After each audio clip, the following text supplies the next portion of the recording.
Welcome back. Today we're digging into an analysis report on Robinhood markets. Right.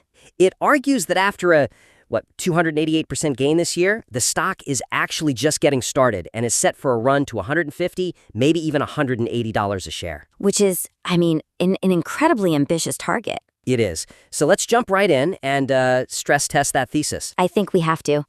It's undeniable the company has gone through a kind of financial metamorphosis, and the report documents that really well. Yeah, it does. The numbers are pretty staggering. Q3 revenue at $1.27 billion, that's up 100% year over year. And the net income surge, 271%. They've gone from burning cash to, printing it. That's the core of the bull case here. It is the core, but it's an engine that's flying on pure conviction right now.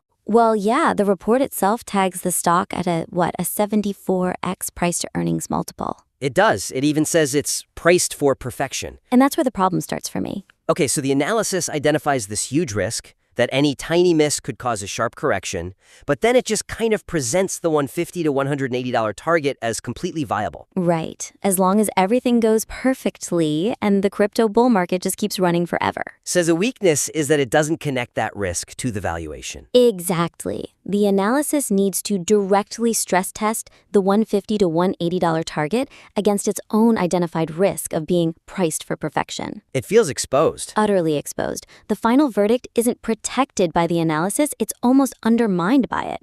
You have to ask, what has to be true to justify a 74x multiple in this space long term? Well, continuous hyper growth for years. It's a tightrope walk. It is. And the conviction behind that 180 target would be so much deeper if you understood how much margin for error is built in. Or, how little. Right. It just needs that structure. We need to move beyond just stating the risk. And actually model its impact.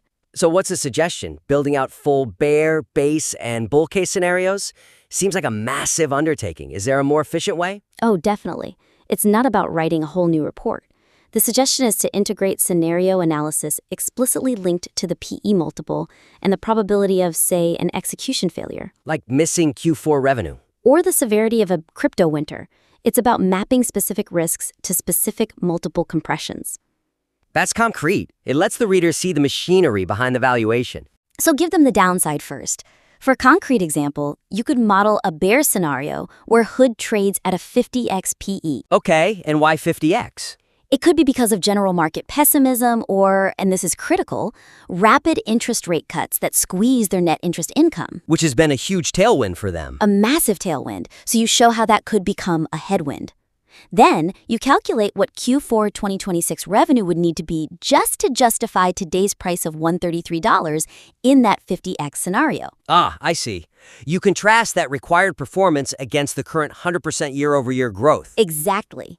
You show just how precarious that price is if growth slows down even a little bit. It elevates the whole argument from just optimism to a real risk-adjusted valuation. And that provides the intellectual defense for the bull case that follows.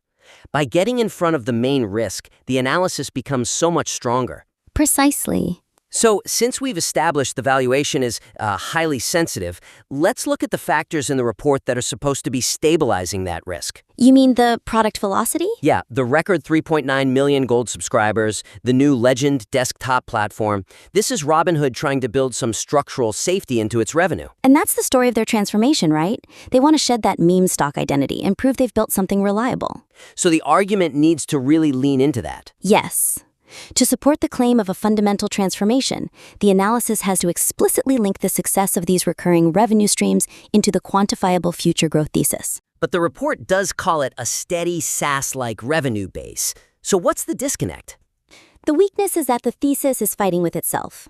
It notes this great recurring revenue, but then the big, exciting bull case relies almost entirely on super volatile stuff. The crypto supercycle, that 420% spike in crypto volume, institutional FOMO? Exactly. It weakens the argument that Robinhood has really moved beyond just relying on active trading. If that SaaS-like base is so strong, you have to quantify it as a defense against the downside. So it's mentioned, but not really leveraged as a financial shield against crypto volatility. Correct. We need to clearly define what that new, non-volatile floor actually is. If the company is genuinely more mature, it has to show resilience. So the suggestion is to put a number on it. Yes. Quantify the SaaS-like revenue base from gold subscriptions and project how that guaranteed income helps minimize volatility risk. You have to show that the company's financial DNA has actually changed since the last crypto winter. And how do we anchor that with a number that's easy to grasp? Start with the baseline. Calculate the percentage of current Q3 revenue that comes directly from those 3.9 million gold subscribers. That establishes your recurring revenue floor. Okay. Then you use that floor to argue specifically why a crypto winter, which used to be devastating for them, is now demonstrably less fatal to their bottom line. It reframes the whole company. It does. You're not just saying they have subscriptions. You're defining the minimum financial maturity they have now. It's proof that they're structurally different than they were a couple of years ago. Maturity leads us right into the biggest catalyst in the report, the regulatory tailwind. Or the Trump trade, as they call it. Right. The idea that a pro-crypto political shift could lead to a friendlier SEC, opening the door for staking, new derivatives, and so on. It's a powerful macro thesis for sure. It's relevant to the entire crypto space. But isn't there a risk that, a rising tide lifts all boats? Every crypto firm benefits from a friendlier SEC. That's the issue. The argument for a regulatory tailwind could be so much stronger if it moved beyond broad political shifts and specified the immediate operational impact that favors Robinhood uniquely. I see. So the weakness is that it's too general. It is. The report notes the Bitstamp acquisition, but doesn't really operationalize it. The benefits it talks about, an easier SEC, staking derivatives, are things the whole sector wants. The analysis needs to show why Robinhood gets there faster or better than, say, Coinbase. So you have to show that Robinhood's boat has a bigger engine. A bigger, faster engine that's ready to go. The suggestion is to detail the unique advantage Robinhood holds, maybe leveraging its huge user base or its existing licenses to capture these new products faster. You have to differentiate the opportunity. Yes, connect the macro shift to a micro business outcome. So what would that look like? What specific examples could illustrate that speed? You need tangible proof points. First, you could specifically outline the estimated immediate revenue impact of offering staking rewards to U.S. customers. A service that's restricted right now. Right. Base that calculation on their $333 billion in assets under custody. That gives you a real dollar figure tied directly to a single regulatory change. Okay, that's one way.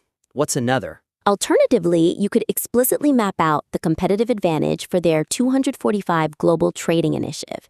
Show how, if regulations change, they could use the Bitstamp infrastructure to list certain derivatives faster than traditional banks. So it's about time to market. It's a specific, defensible time-to-market advantage.